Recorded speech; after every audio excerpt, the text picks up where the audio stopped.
সুপ্রিয় শিক্ষার্থী, আসসালামু আলাইকুম। আরিফস একাডেমির পক্ষ থেকে তোমাদেরকে জানাই শুভেচ্ছা। আশা করি তোমরা ভালো আছো এবং সুস্থ আছো। আজকে আমি তোমাদের গণিত বইয়ের পৃষ্ঠা নম্বর 37-এর যতগুলো অঙ্ক আছে, ঠিক আছে, সবগুলো সমাধান করে দেব। ঠিক আছে, তাহলে চলো শুরু করা যাক। তো প্রথমে দেখো এখানে একটি প্রশ্ন লেখা আছে, ঠিক আছে। বলছে দেখো কোন কোন সংখ্যা 3 দ্বারা বিভাজ্য।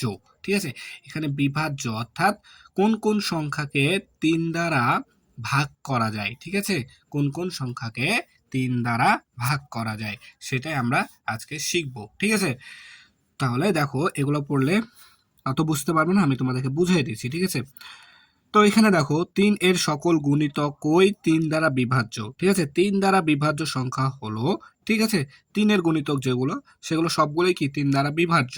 যেমন দেখো এখানে আছে 3, 3 দুগুণ 6, 9, 12, 15, 18, 21, 24। ঠিক আছে, এখন দেখো নিচে এখানে নিয়ম আছে।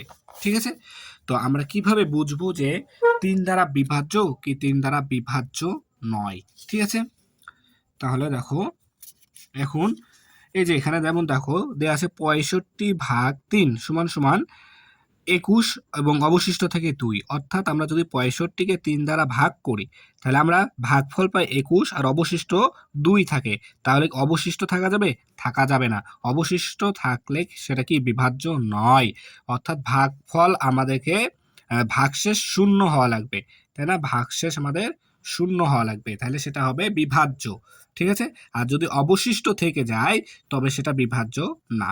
ঠিক আছে, তো এখন আমরা 3 দ্বারা বিভাজ্য কিনা সেটা নির্ণয় করা শিখব। ঠিক আছে, তো এখানে দেখো 120/3, ঠিক আছে, অবশিষ্ট দেখো এখানে 40 আছে এবং অবশিষ্ট 0, তাহলে এটা কি বিভাজ্য, তাই না? এটা বিভাজ্য।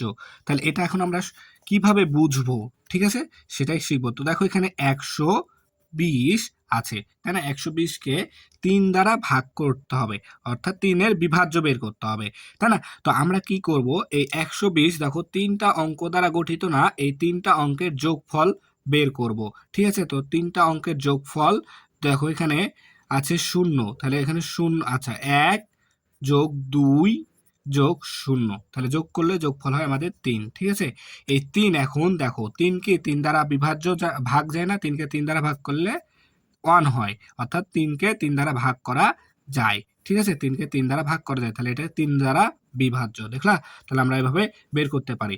যেমন নিচে আরেকটি দেখো দেওয়া আছে 432। ঠিক আছে, 432। তো এখানে যদি আমরা এই অঙ্কগুলো যোগ করি, দেখো 4 যোগ 3 যোগ 2, তাই না? তাহলে দেখো 4 আর 3 7, 7 আর 2 9। ঠিক আছে, তো 9কে কিন্তু আমরা 3 দ্বারা ভাগ করতে পারি, 3 তিরিককে 9, তাহলে 9কেও 3 দ্বারা ভাগ করা যায়। অর্থাৎ 432ও কি আমাদের 3 দ্বারা বিভাজ্য। ঠিক আছে, 432ও আমাদের 3 দ্বারা বিভাজ্য। এভাবে আমরা কিন্তু করতে পারি। যেমন আরো আমরা করতে পারি যে 5 4 0। ঠিক আছে, এটা কি 3 দ্বারা বিভাজ্য কি বিভাজ্য না সেটা নির্ণয় করব। তো প্রথমে কি করব, এই 3টা অঙ্কের যোগ করব, 5 4 9 যোগ 0, তাহলে কি হয় 9 হয়। 9 যেহেতু 3 দ্বারা বিভাজ্য, তাই এই 540ও কি আমাদের 3 দ্বারা বিভাজ্য। ঠিক আছে, তেমনি ভাবে 6 যোগ 1, আচ্ছা 600, এখানে আমরা যদি 600, আচ্ছা সরি, এখানে যদি আমরা 600 দেখো 612, এখন এই 612 কি 9 দ্বারা বিভাজ্য?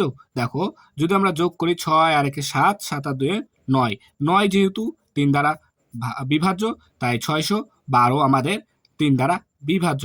ঠিক এমন ভাবে যদি 412 যদি আমরা চিন্তা করি, দেখো এখানে 4 আর 1 5, 5 আর 2 7, তাহলে এই 7কে আমাদের 3 দ্বারা 7কে আমরা 3 দ্বারা ভাগ করতে পারি?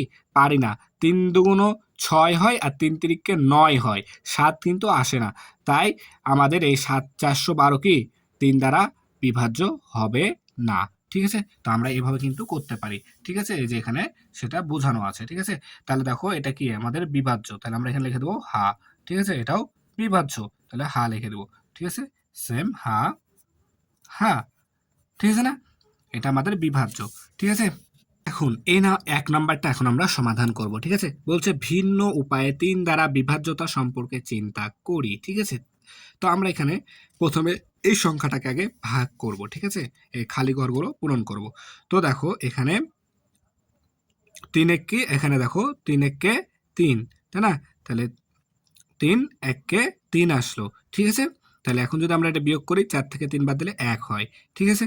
তাহলে 1 হয় আর এখানে 3 নেমে গেল, তাই না? তাহলে এখন এখানে আছে দেখো 12, তাহলে 3 4 এ 12, তাহলে এখানে কত 4, ঠিক আছে? 3 4 এ 12 বসলো, ঠিক আছে? এখন দেখো 3 থেকে 2 বাদ দিলে 1, তাহলে 1 এখানে বসে গেল, ঠিক আছে? এখানে 1 বসলো, ঠিক আছে? 1, ঠিক আছে? এবার এই 9টা এখানে নেমে গেল, ঠিক আছে? তাহলে 19 হলো। তারপরে দেখো 3 6 18, ঠিক আছে? তারপরে 9 থেকে 1 বাদ 9 থেকে 8 বাদ দিলে 1 হয়, ঠিক আছে? আর এই শূন্যটা এখানে নেমে গেল, তাই না? তারপরে 3 তিরিকে আমাদের এখানে কত হবে 9, ঠিক আছে? 3 তিরিকে 9, ঠিক আছে? এখন এই শূন্যকে কত ধরবো 10, 10 থেকে যদি 9 বাদ দিই তাহলে 1 হয়, হাতে থাকে 1, এই 1 এখানে দিলে 1 থেকে 1 বাদ দিলে শূন্য, বামের শূন্যের দাম নাই। এবার এই 5টা আমাদের এখানে নেমে গেল, ঠিক আছে? তারপরে দেখো এখানে 15, তাহলে 3 5 15, 3 5 15, 3 5 15, ঠিক আছে? তাহলে এখন 5 থেকে 5 বাদ দিলে 0, 1 থেকে 1 বাদ দিলে 0, ঠিক আছে? তাহলে এই সংখ্যাটা কি দেখো ভাগশেষ কিন্তু আমাদের 0, ভাগশেষ কি আমাদের 0, তাই এই সংখ্যাটা কি আমাদের 3 দ্বারা বিভাজ্য, ঠিক আছে? এটাকে আমরা অন্যভাবেও চিন্তা করতে পারি, ঠিক আছে? দেখো যেমন এই 4 3, এই যে এখানে 4 3 9 9 0 5, এই সংখ্যাটাকে কি করলাম আমরা 3 দ্বারা বিভাজ্য কিনা সেটা নির্ণয় করব। তো দেখো এখানে যে সংখ্যাগুলো 3 দ্বারা বিভাজ্য আগে সেগুলোকে কেটে দিলাম, 3 3 দ্বারা বিভাজ্য, 9 3 দ্বারা বিভাজ্য, তাই এই দুইটা সংখ্যাকে কি কেটে দিলাম। এখন দেখো যে বাদবাকি যে সংখ্যাগুলো থাকবে সেই সংখ্যার যোগফল দেখবো যে 3 দ্বারা বিভাজ্য হয় কি না, ঠিক আছে? তো দেখো এখানে 4 আছে, এখানে 0 আছে, তাহলে 4 যোগ 0 যোগ 5, তাহলে কত হয় 5 আর 0 5 আর 4 এ 9 হয়।